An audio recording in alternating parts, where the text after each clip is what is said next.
Do you think diet also has to do with sleep as well and just like the overall how you operate? Because I know for me, what's kind of interesting. So I used to, as a kid, I mean, as we grow up, we're like, oh, we eat whatever we want. And as you get older, you kind of realize, the things that we eat don't really agree with us anymore. So it's kind of like, for me, I've mostly been a meat eater and just like kind of been eating meat because I found that was the best protein and like how I operate. Do you find obviously everyone is different from your perspective of like how I should ingest things, but what is your take on, because there's people who think the processed food is fine, but some people think that processed food isn't fine. What is your take on that?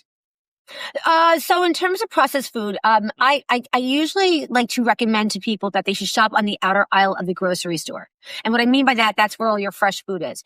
Now, with that said, in terms of processed foods, depends on what it is. Because if we even purchase pasta, if we purchase anything on the inner aisle, it doesn't mean it's bad. A protein bar, a protein shake, it's been processed because it's not in the natural form that it grew or whatnot, or like in an egg, like it was, the chicken laid the eggs, that type of thing. Yeah.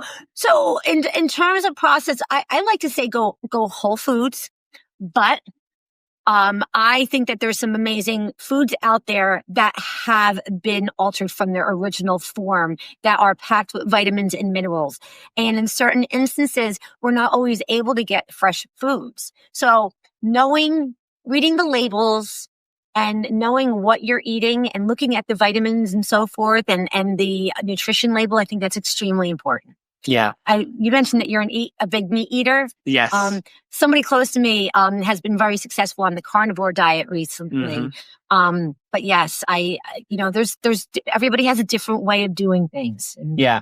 It's kind of funny I don't know if you know this, but Jen, who's actually my stepmother, is actually a health coach also. I don't know if you knew that, but I don't think I knew that. That's cool. Yeah. So, but she actually, she's right now, going through some changes in her life where like basically the food that she eats is like, not agreeing with her. So she's sort of like trying the carnivore diet and like, anything else outside of it just hasn't affected her and it's kind of slowed her down. So it's kind of interesting how some people just can't really accept food anymore, like certain terms, because like it's just so heavily processed or there's stuff inside of it, like in our vegetables or whatever. And it's kind of like, what do you do with all that? It's like, it's so hard to keep track of what's processed, what's been put in, what hasn't been put in, I agree with you 100%.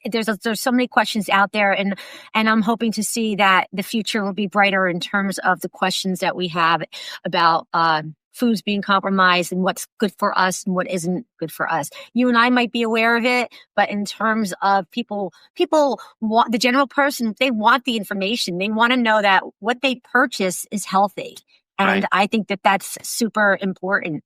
Yeah. What do you find? Because I obviously now, I guess on the business side, right? Because your main thing is that you help corporates in the whole field of their businesses becoming healthy. I guess how does your process work in terms of like getting that actual being the wellness of a company? How do you make it, operate per your standards? I guess you can say. Absolutely. So the first thing I do is I take an assessment. I understand where the company is, what their vision is for their employees. Yeah. And that usually aligns to their mission. Everybody wants to be more productive, more successful, and also happy, healthy employees equate to a healthier bottom line for the company. So after learning about what that leader wants for their company, perhaps they want to lower insurance costs. Perhaps they are seeing burnout, stress. Maybe they need their employees to be more motivated. And generally they might say, I just want these employees to feel healthy and I want to help them.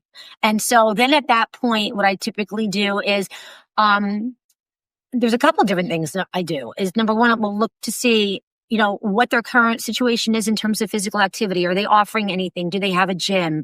Number two, what do they have in their cafeteria? What do they also have in terms of, like right out on the main floor where everybody works is the snack table filled with, Reese's peanut butter cups and chocolates and nuts. Man. Because that's tempting, or is it filled with healthier? And if the leader says I'd like to, make it a little bit healthier, then I support them on that.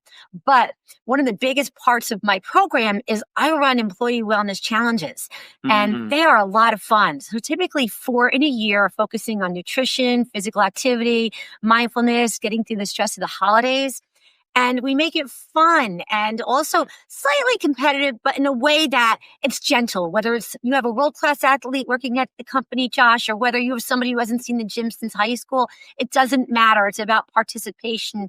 And in this situation, to participate, you win. And if you participate in tracking your nutrition and activity, so without going, deep into what I'm doing, I run these challenges. I'm in communication with all the employees. And we use technology. We use an app.